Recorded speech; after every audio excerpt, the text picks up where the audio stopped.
Welcome to episode 36 of the Horsemanship Breakthroughs podcast, Evidence-Based Worming with Jude Matuesiewicz. Now, I don't know about you guys, but every now and then I kind of do an audit of an area of my horse's health. And more recently, I decided to look at the way that I was worming my horses and whether I was operating in best practice, whether I was actually doing the right things.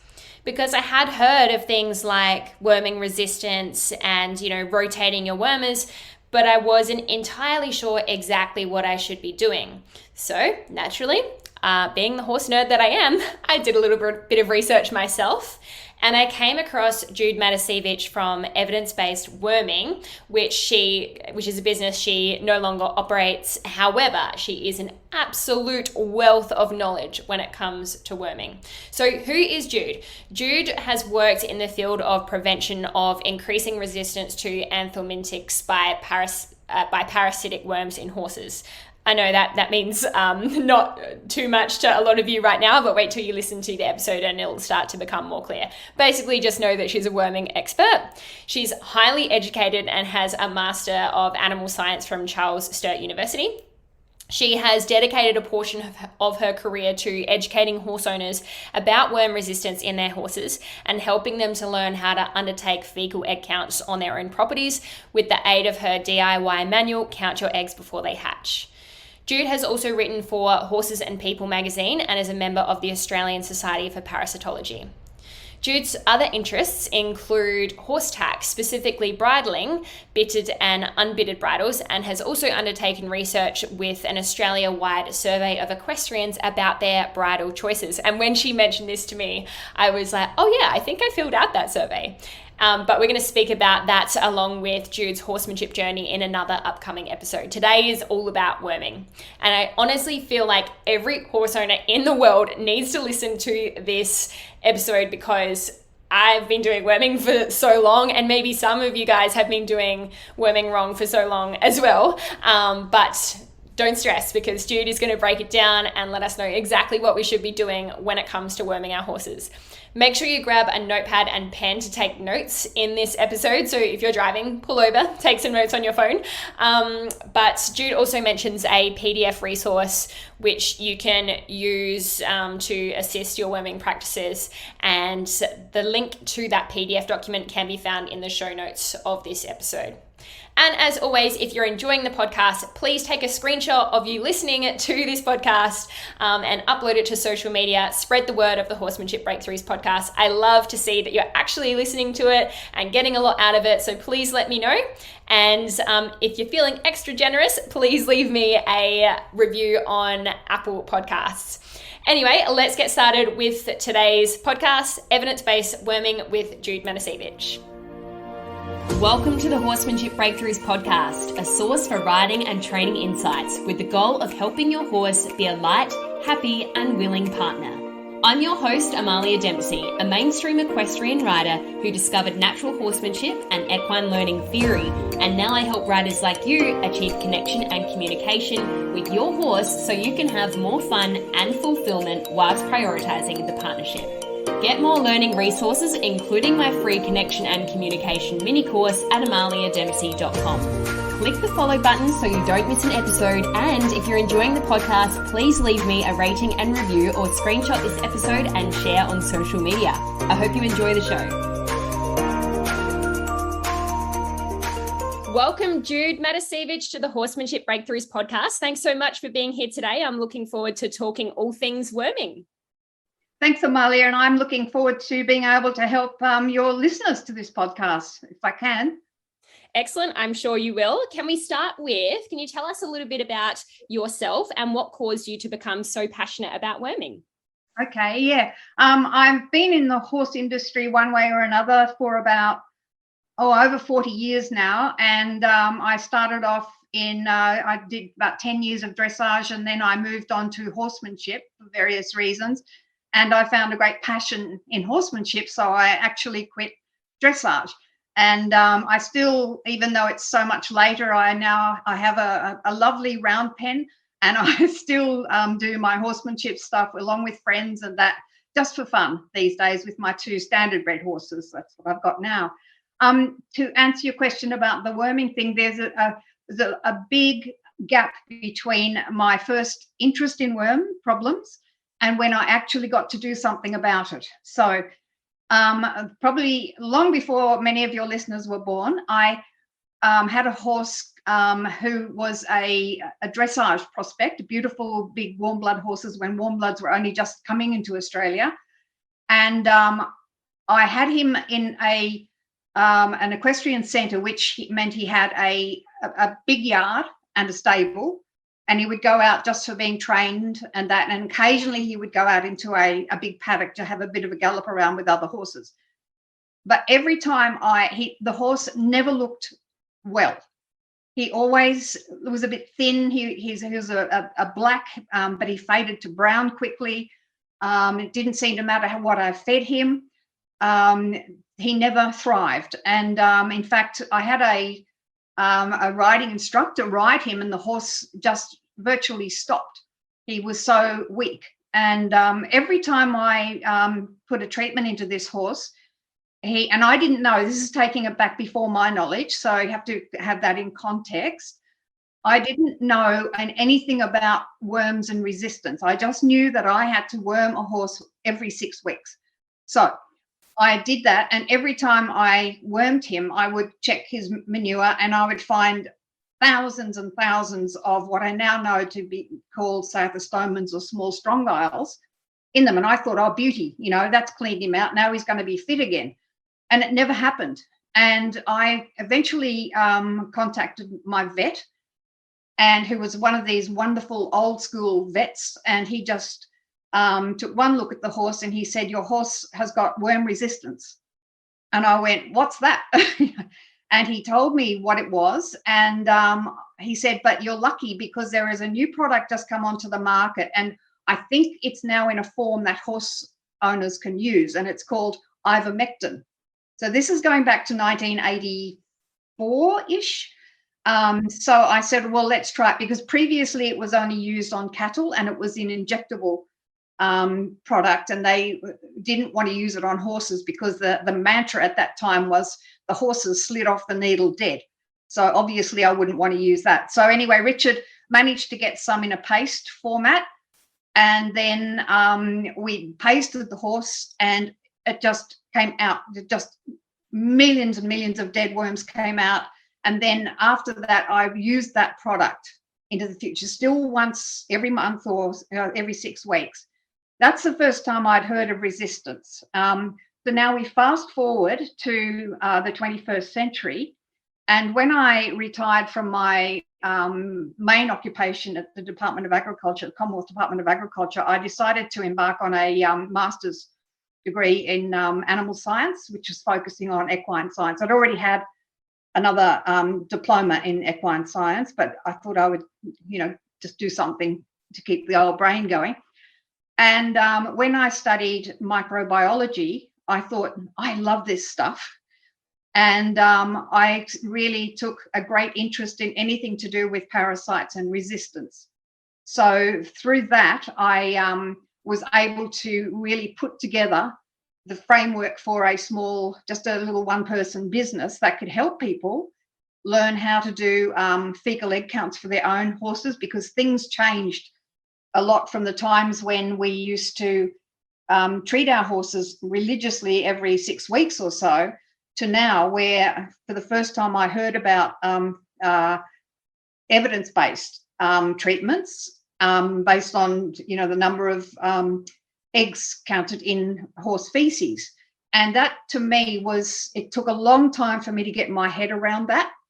And I thought once I did and became comfortable with it, I quickly bought myself a little microscope, and I talked to my vet and I asked how to do it. And she told me, and I never got any eggs at all. And I said to her, it's not working for me. And thinking it was a really, really difficult science. And she said, just go and get a sample from an adjustment paddock near you. And so I did that. And when I thought, oh, I know exactly what eggs look like now. And that was my kind of launching point. So from just doing other people's egg counts for their horses, I thought, hang on, there's no way I can possibly keep this up. So I wanted to just inform people about it. And then I did a little business plan, and then gradually I sort of got onto that area of other people can do this too.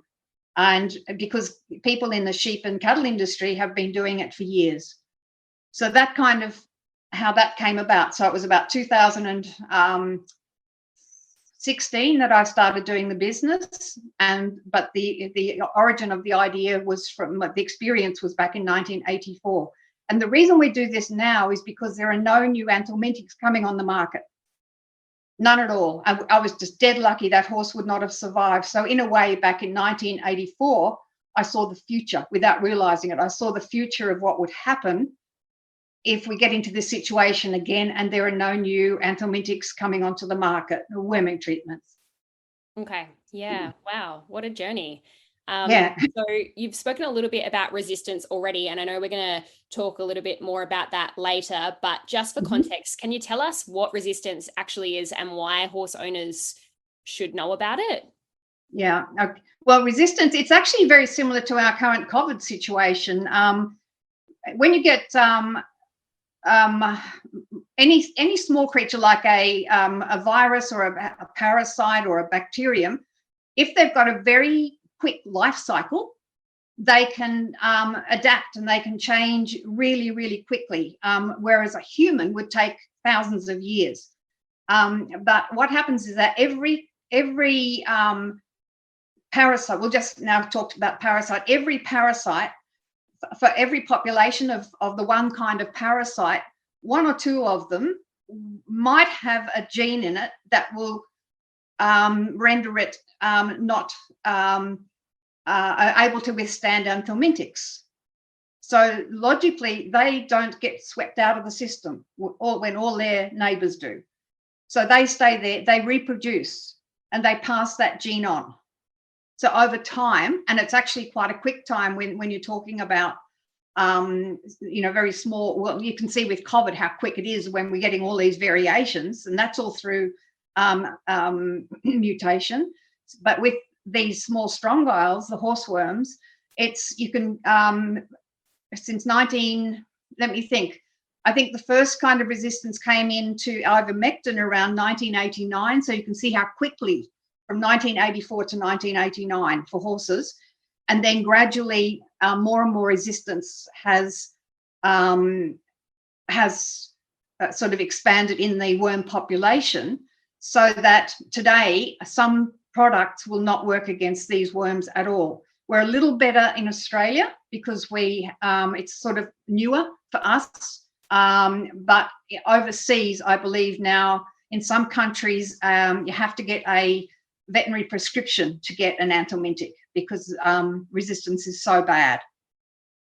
Wow.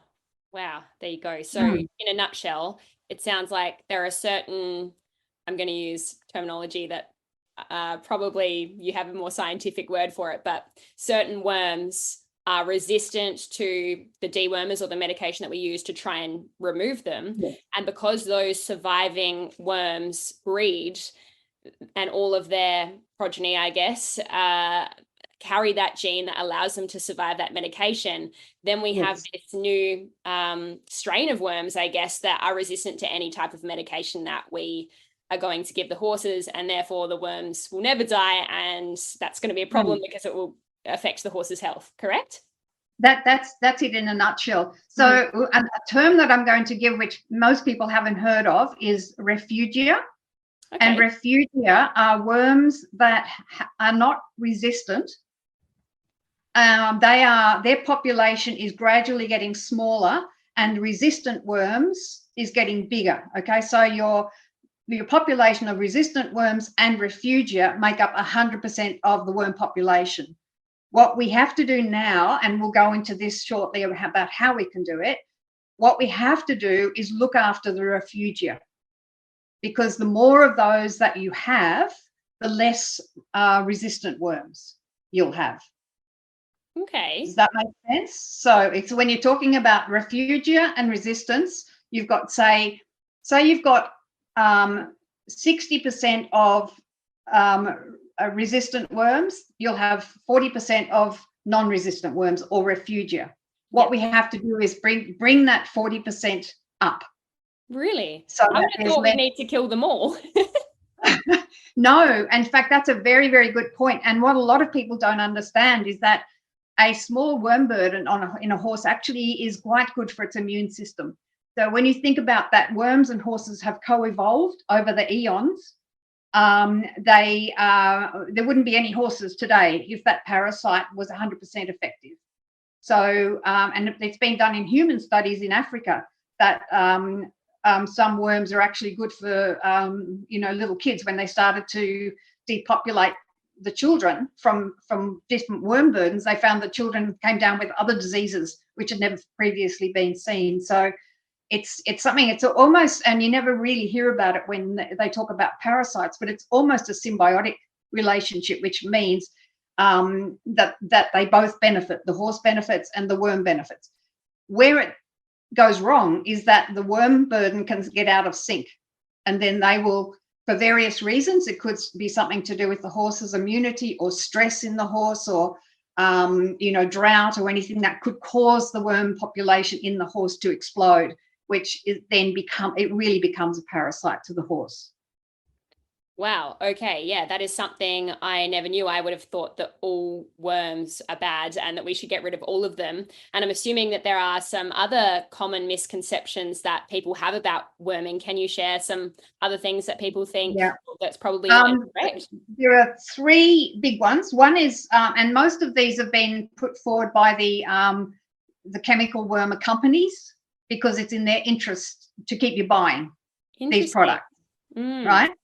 And what they want you to do is worm regularly. Some of them, I shouldn't actually paint them all in a bad way. Some are actually starting to come on board with it because they know it's in their interest to keep the wormers that they've got viable into the future, because they know there are no new products coming onto the market. It takes 15, 20 years to get a product from an idea through to getting it approved by the veterinary chemicals place for use in horses. So you can sort of see it's a huge investment of their time and resources. So, but nothing's happening at the moment. So, but there are still some companies that are trying to get you to use more, to keep going every 6 weeks or so. Others want you to change products every 6 weeks or so. And the other thing I get all the time is when people have their horses on agistment, and then the agistment manager says, okay, everybody has to now deworm their horses, and then we move them all to another paddock.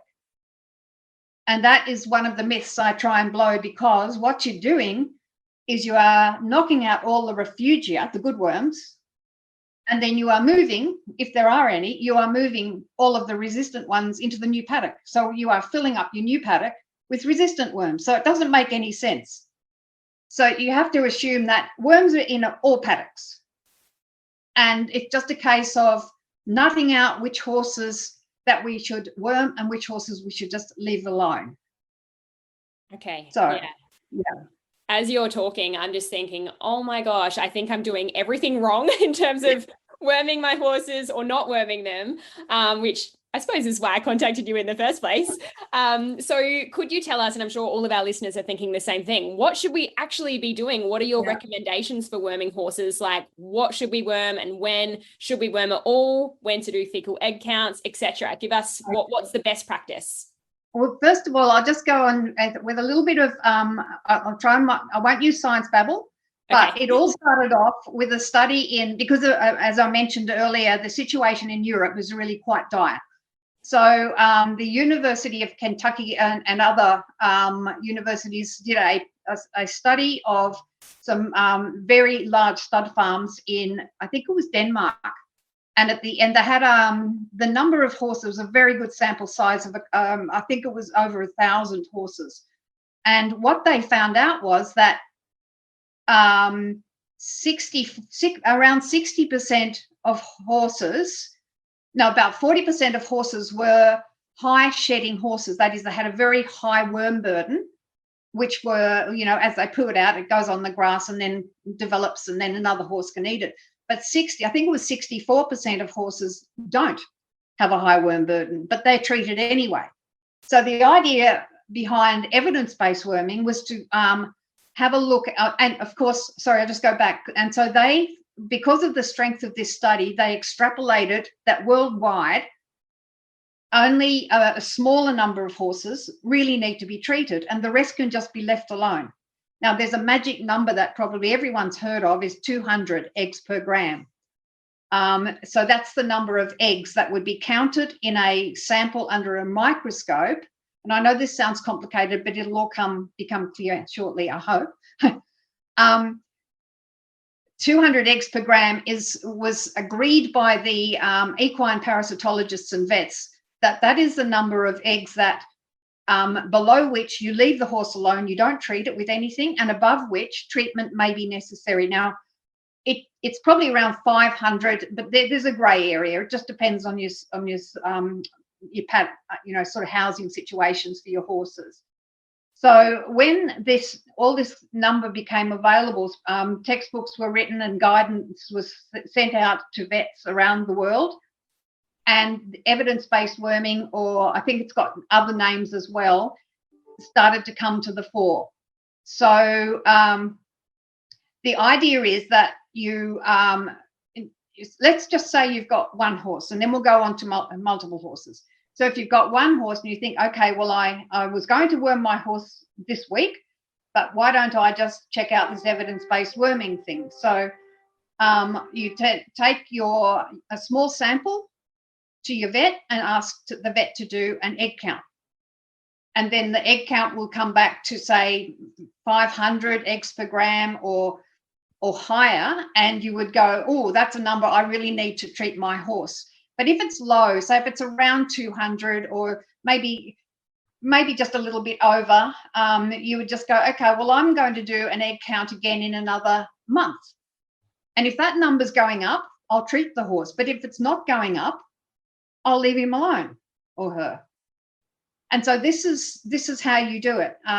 With large numbers of horses, such as stud farms and that, you would need to do what I call a benchmark. So all the horses get their readings done at about the same time, and that sets the benchmark. But once again, you only treat the high shedding horses and you leave the low shedding horses alone. The idea is that over time, you will build a picture, whether you have one horse or 20 or 30 horses, you will build a picture of that horse's immune system and how it's dealing with its own worms. So a horse that may have had 500 eggs per gram, and the next time you do an egg count, which could be in 2 or 3 months, it's still only got 200 or 150 eggs per gram. You start to see, you can stretch out the time between the egg counts. And then in my personal situation, I've never yet seen an egg in my horse's feces, so they get treated once a year, and that's not for not for the small worms, it's for all the other worms. So what all your listeners could aspire to is treating their horse once a year with an anthelmintic or a worming treatment. So that's kind of going to save them a lot of money, and that money will go through to hopefully getting them to either get the egg counts done by their vet, or somehow learning how to do the procedure themselves, which isn't difficult at all. So have I complicated things, or would you like me to clarify on that? No, that's good. And I'm thinking as you're talking, we almost need like a flow chart, like start here. If this happens, do this. If this happens, do that. Yeah. Perhaps you have something like that. I do have this seasonal guide thing that I will send to you. Oops. Yep. Send to you, and then you can put it as a link on your page when you introduce me on your Facebook page, if you like. And then Fantastic. That has got what people do in spring, summer, autumn, winter, and a few other tips as well. Perfect. And that was one of the other questions I had. Yes, the goal is to potentially worm just once a year. But if someone is new to fecal egg counts, you sort of already did touch on that, but would we be aiming to do a fecal egg count every 2 to 3 months until we see that number drop, or?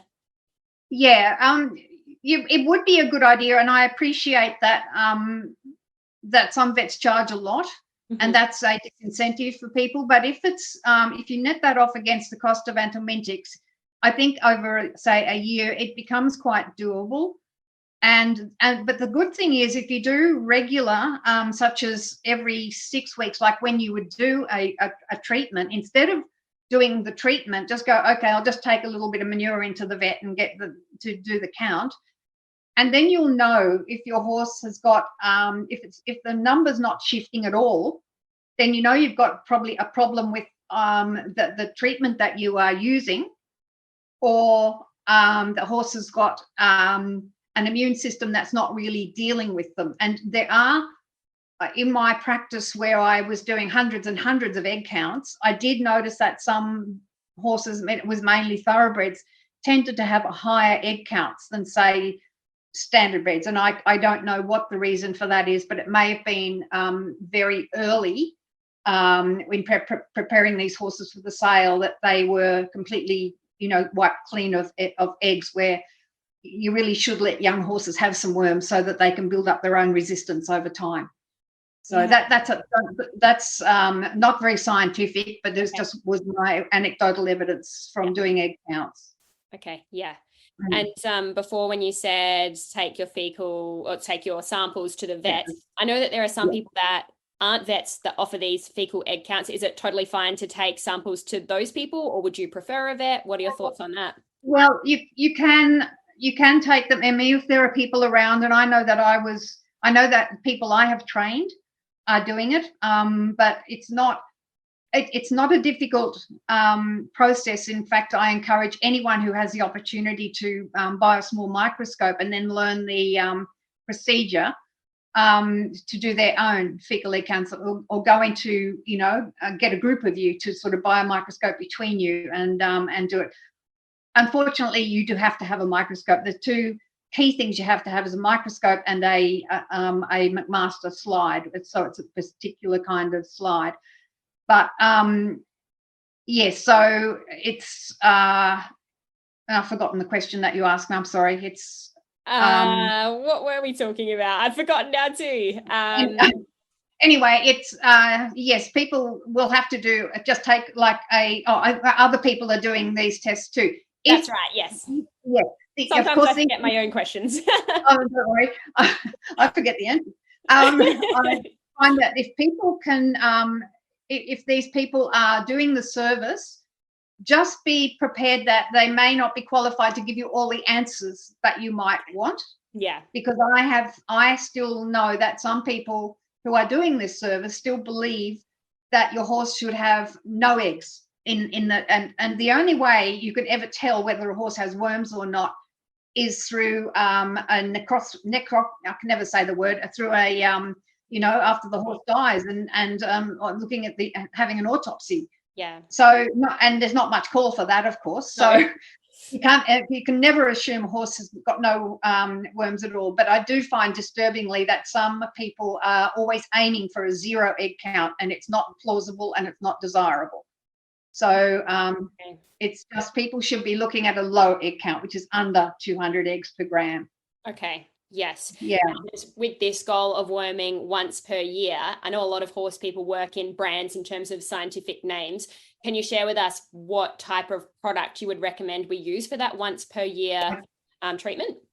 Okay, well that's I'm glad you asked that, because I did want to talk a little bit about brands.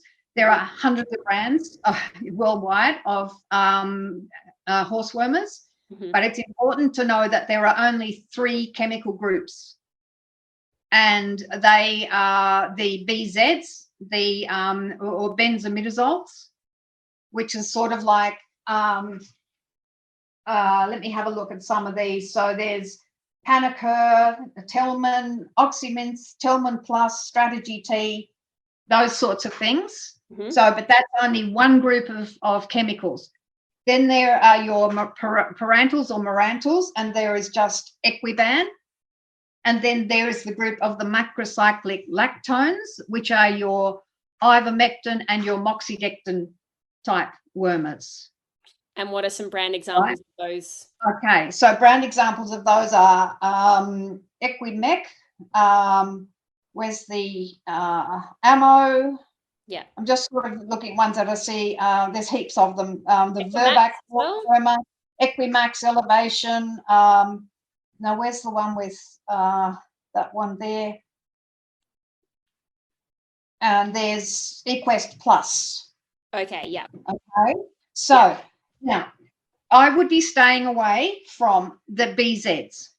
Okay. Because there is a bit of evidence that there is a lot of resistance to the BZs.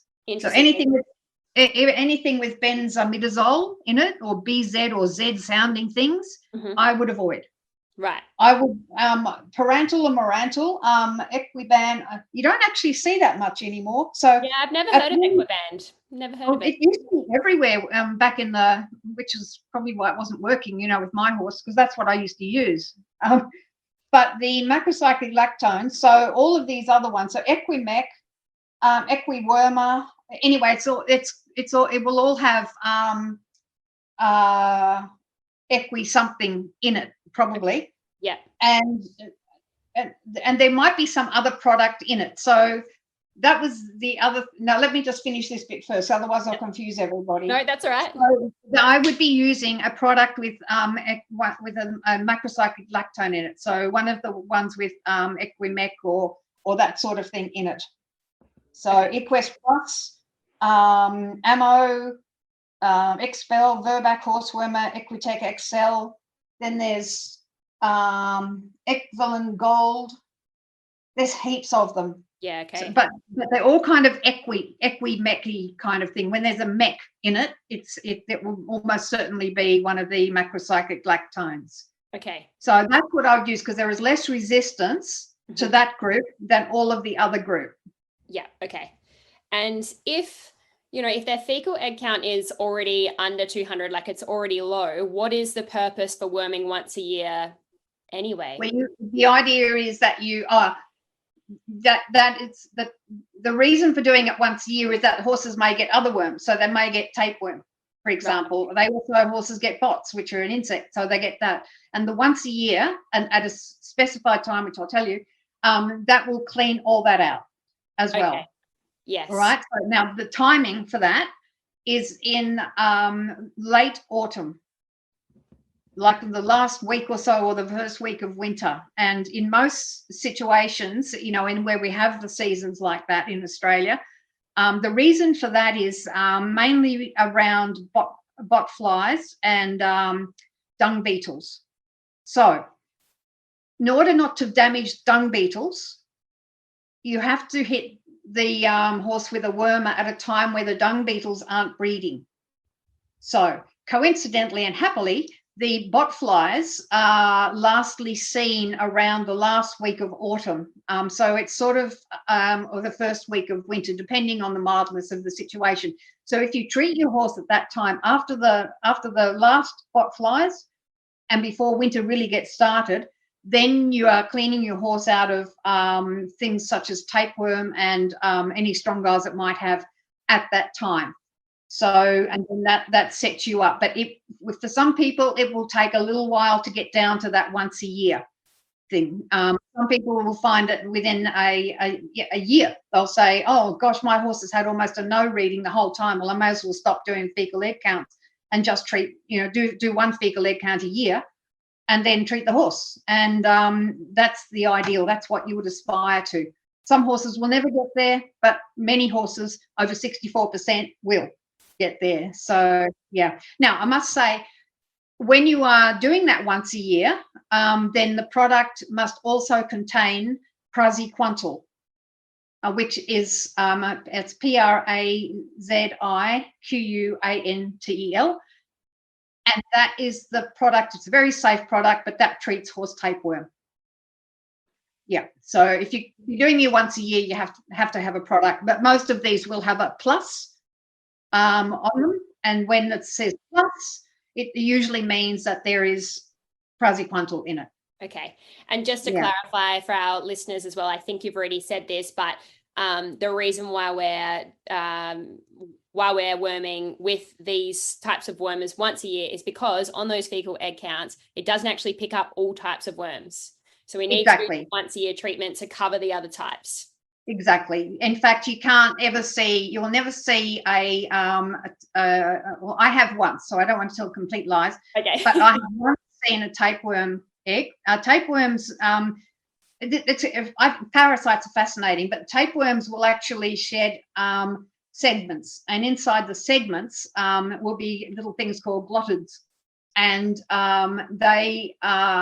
each segment is a package of glottids. So it has to come out of the horse, hit the ground, and then it will, after there's a little bit of desiccation in the environment or drying in the environment, these packages will split open, and out will come these little glottids which contain the eggs of the new tapeworm section, and then they are taken up by an intermediate host, and then go back into the horse that way. So the chances of picking up one of those eggs for a fecal egg count is negligible. Others that you won't get are the pinworm. You won't find their eggs in a sample because the pinworm lays her eggs around the anus of the horse. So once again, it becomes almost impossible to see those. So you just got to assume some of these worms might be there and treat them anyway. What is the other one? The other one that you will see, which is a very important one, we probably won't touch on this now because it's a whole subject on its own, roundworms in foals. You will see those in an egg count, and you will have to notify the owner of the horse pretty quickly because roundworms can actually, in large numbers, can kill foals and young horses. So people who are in the breeding industry, they will know about this, and they will say to the vet, please check. This is the age of the horse. It's under a year old. Please check for roundworm eggs. Okay. Yeah. Right. Okay. And should we be worried about resistance with these other types of worms? That's a very good question. I think not, because the reason is it's mainly the small strong giles that are going to cause an illness in your horse. The other ones, such as tapeworms, they don't usually, unless the horse is very neglected, they don't usually build up in the numbers that are going to affect the horse's health. Pinworms cause most of the damage because horses are scratching their bottoms, and that it is an annoying worm to have the eggs in that around the anus. And botflies, most of the damage that is done by botflies actually is the horses running away from the botflies and running into a fence or something. So no, it's the ones that and also I should point, I don't know, when I was, back in the day when I heard about all this worming stuff, there were the large strongyles, Strongylis vulgaris, which was a much bigger brother to the small strongyles, and that one was quite damaging to the horse. But it appears, touch wood, in this country that those populations have been pretty much knocked out. They are making a re-emergence in Europe, interestingly, but I haven't heard of any of that in Australia. So we tend to go just for the small strongyles because they're the ones who can build up their numbers very quickly in the horse. Now, what I would like to go on and just talk a little bit about too is there is one particular standout mectin or macrocyclic lactone drench that does more good most times, and it's the only one that I will use, and that is that's the Equest Plus tape. So Equest Plus tape, and it's long acting, and moxidectin is the only horse treatment that actually will kill the a certain stage of worm. So when a horse ingests the bad worm, like an L3, a bad worm, and it goes inside the horse, and in the shortest sort of time for it to be eaten up and then pooed out is about 4 to 5 weeks, right? So, and then it goes through the grass, and then it gets eaten by another horse. So, but inside the horse is about 4 to 5 weeks. That is called the short life cycle. But these small worms also have the ability to burrow into the horse's gut and stay there and just, kill time for up to 2 years. And so that is the long life cycle of them. Now, because of this, some inquiries went, sort of tried to answer the question of what we can do to get these horses worms that are what we called encysted. They're called encysted cyathostomes. And they thought, well, the only thing that will kill them is something that can go through the bloodstream. So moxidectin is the drug that they developed that would go through the bloodstream and kill those worms where they were. And that's important for me to say where they were, because there is some misinformation saying that they might all suddenly erupt into the intestine and cause the horse to get sick. And it's usually a different kind of wormers that will do that, but not moxidectin. It kills those little worms where they are. And that's why they can call it long acting, because once you clear out the tubes, they're not there to come back in to fill the void, if you like. So moxidectin can go out to about 3 months, whereas most horse wormers are around 6 weeks, although that time period is getting shorter. So that's just something I wanted to explain. Now, that is the only wormer that I use once a year, because it is just a one hit. There are some, if you are breeding or have very small horses, there may be some concerns in that for using moxidectin on, say, Shetlands or miniatures or young horses that are very small, and that I would talk to the vet about before using it. But don't forget, these indications are all on the box anyway, so they have their precautions. Yeah. Now, as you're talking, I'm thinking about our international listeners, because many are Australian, but many are overseas as well. And I'm wondering whether worming protocol changes depending on your location. And I don't even know if Equest Plus is available overseas, or whether there's an international alternative. They would probably have it just depends how they're marketed overseas. But the important thing is to always go by the ingredients and not the brand name. So if it is moxidectin plus praziquantel, it is equivalent of Equest Plus, and that is what you would use for that long-acting one. Yes, for the seasons, there's no real change, unless if you've got in the tropics, you might have to check your horse more often. In the cold areas, like north of North America and Canada and that, there's a very long cold season, so your season for transmitting these worms is much shorter. So it does go on temperature. So the optimum temperature for the best development of the larvae of the worms is between 25 and 35 degrees Celsius. So above that, they can dry out, and below that, it's very slow, their life cycle. So that's sort of kept in mind. Also, horses that are kept maybe on irrigated pasture, so they need moisture as well, because the little worms, the L2s, so when they're pooed out, they become, they're pooed out as L4s, and then they develop in the manure, and then the little baby ones will come out and they start wandering through the grass. They need moisture. They cannot wander through the grass if there is no moisture. It's like dew on the grass. So in Australian summer, there's not going to be very much what they call migration. And winter, where it's very cold, it'll be quite slow. But in spring and autumn, where there's a bit of rain, that they will be able to migrate. And they can migrate around 30 centimetres from the actual dung pile. And then before they will find a blade of grass and start growing up. And then they're sheathed. And that's when the horse eats them. So, and then gets digested and it all happens again. Okay.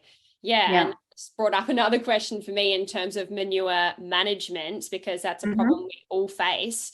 What would you say is best practice for manure management when it comes to worming or avoiding horses being affected by worms? Yeah. The very best way to reduce worm numbers on a pasture is, of course, to collect the manure. But knowing that is quite a large job for anybody, having a large enough pasture, because horses will have their own self-management, if you like, and that they will not normally eat around their dung piles. Now, where this can be and they're called their roughs. So they will avoid their roughs, which is, and a lot of horses will only dung in it's not just stallions, but a lot of horses will only dung in certain places as long as there is enough room. Where this becomes troublesome for some horses, though, is if they're young and they'll get pushed away from the best feed. So they might start eating, because they don't have the knowledge or anything, they will start eating around those areas. Or if a horse is a very low-ranking horse, might also get pushed out of the way, and then they start eating what's available. So it does go on what the ranking of the horses is as well. But, the best management by far is to collect it. Yeah. Yeah. Remove it completely. Yeah. Yeah. I have noticed that my horses, sorry, you go. I was just going to say just one thing, because this also comes up about spreading the manure. People go, well, I'm just going to spread it all over the pasture, and that's fine, but lock that pasture up for at least a year, because all you're doing is spreading worms everywhere if you've got worms.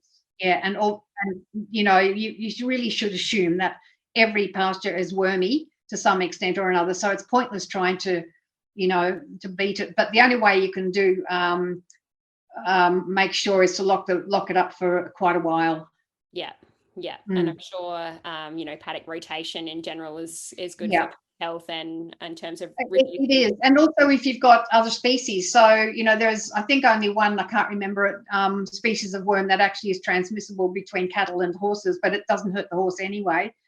So if you've got sheep and horses or cattle and horses, then that's something, because they can eat up each other's worms, and that helps to clean them up too, because they're not going to affect the horses or the cattle.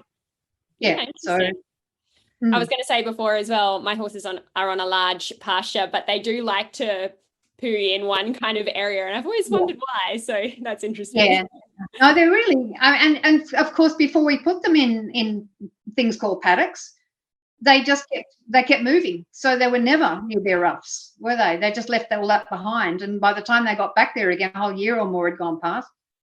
And so it's only since we've domesticated horses and kept them in confined that we do have these issues.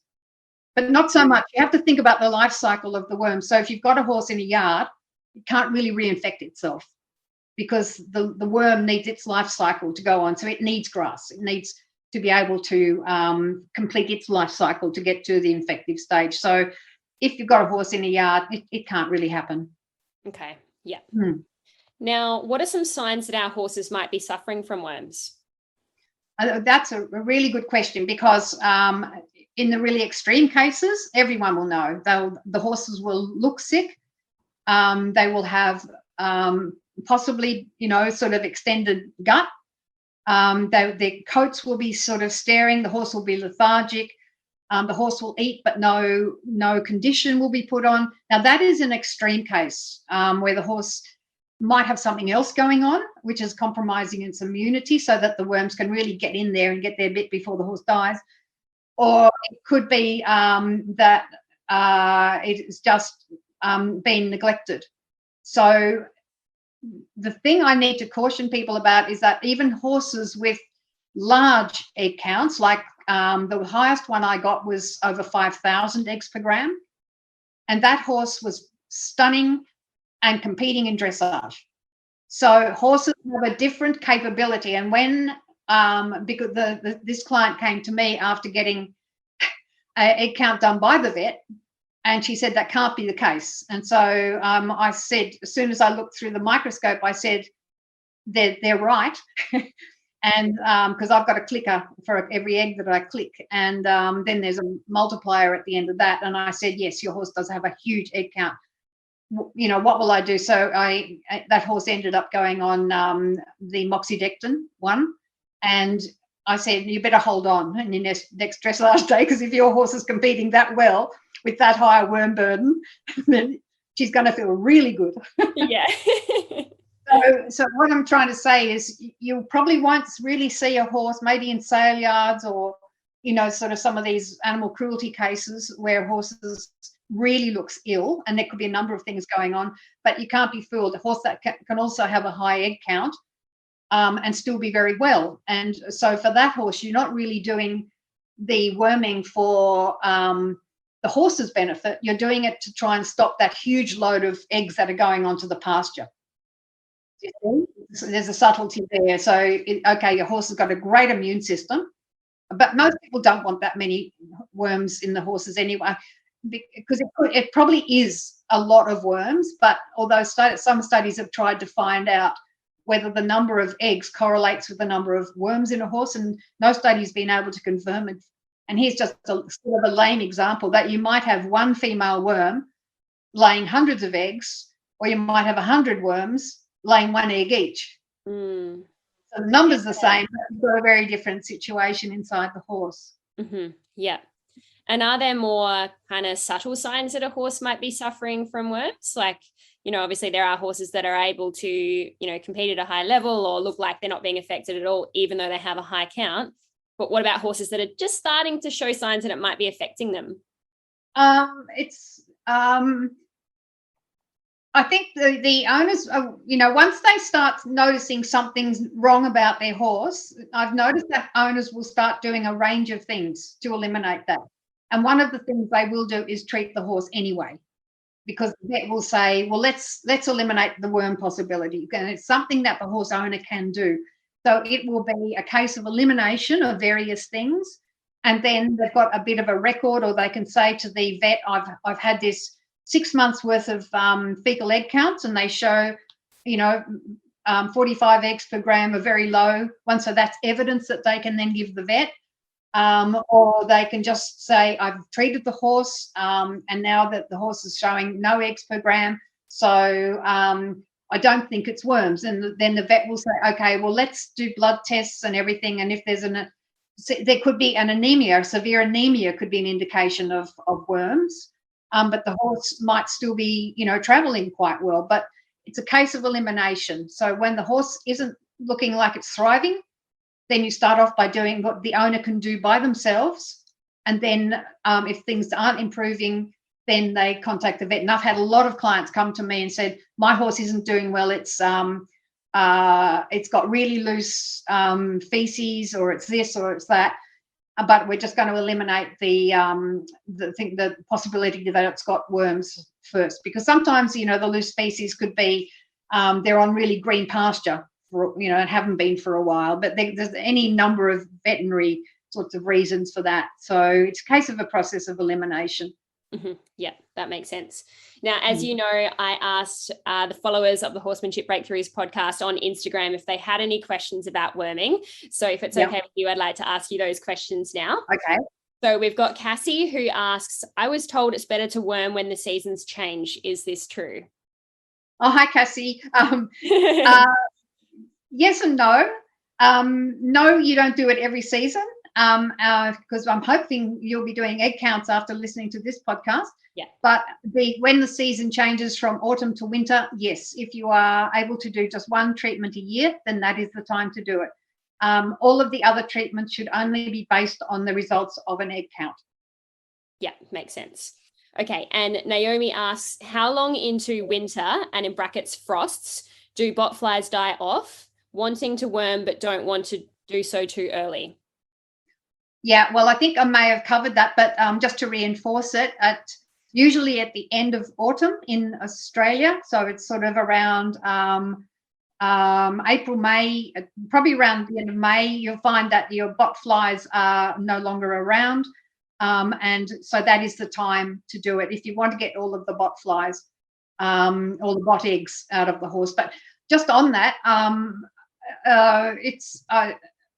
I don't think the treatments actually kill all the bot eggs. So you might want to, if you're collecting the manure, you might want to bury it, because they could still develop into flies at the end of, at the end of treatment.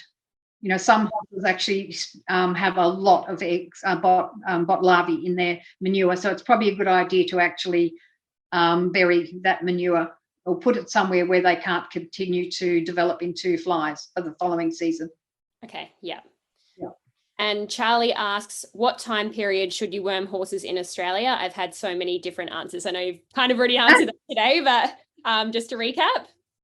Well, Charlie, by now you'll know that you only do it based on a fecal egg count, but I've also going to give Amalia a seasonal guide.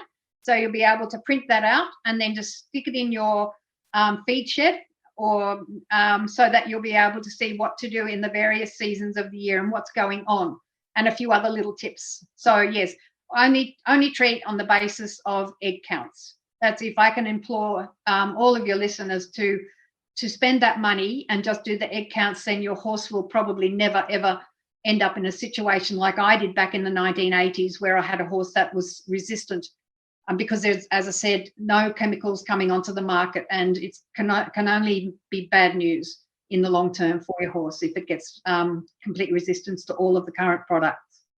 Yeah, okay. And before we wrap up, Jude, I know that you're going to give us access to that seasonal guide, which I'll put in the caption to this episode, but I'll also put it on social media. But can you tell us where our listeners can find out more trustworthy information about worms and worming horses apart from that seasonal guide? Absolutely. And I can tell you now, but I'll also put these in writing. So there is the AAEP Parasite Control Guidelines. Now, AAEP stands for American Association of Equine Practitioners. So if you go to that site and just then scroll your way through to the Parasite Control Guidelines, that is put out by the University of Kentucky in America, and they are the world's leaders in parasite control.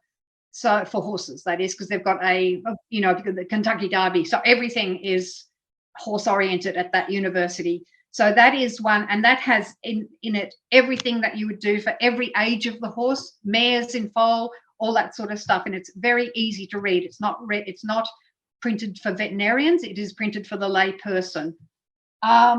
If you wanted to get into anything more detailed, then there is the Handbook of Equine Parasite Control,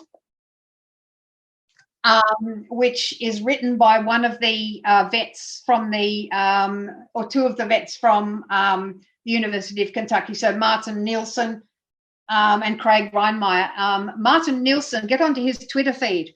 He sometimes puts out little videos and things, and he's a lovely person, and he runs the School of Parasitology at the University of Kentucky, and he's helped me a lot in my business with being freely available information that I can share myself. So they're the two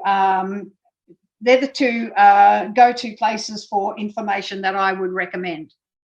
Excellent. Thank you so much for that. And thank you for coming on to the podcast today. It's been great speaking with you. And I know that personally, I'm going to be changing my worming practices, and hopefully this has a positive impact on the horse world as a result of what we've discussed today. So thanks again. You're very welcome, Amalia. And it's been my pleasure to actually impart all this information. And good luck, everybody, with your fecal egg counts. Thanks for listening to the Horsemanship Breakthroughs podcast. Make sure you hit the follow button so you get notified every time a new episode is released. And if you've learned even just one small thing from today's show, I would really appreciate if you could leave a review on Apple Podcasts or screenshot this episode and share it on social media. You can connect with me on Instagram at Amalia_horses or my website amaliadempsey.com, where you can find free resources to help you on your horsemanship journey. That's all for today. Thanks for being here. Remember to train with kindness and ride with excellence, and I'll see you in the next episode.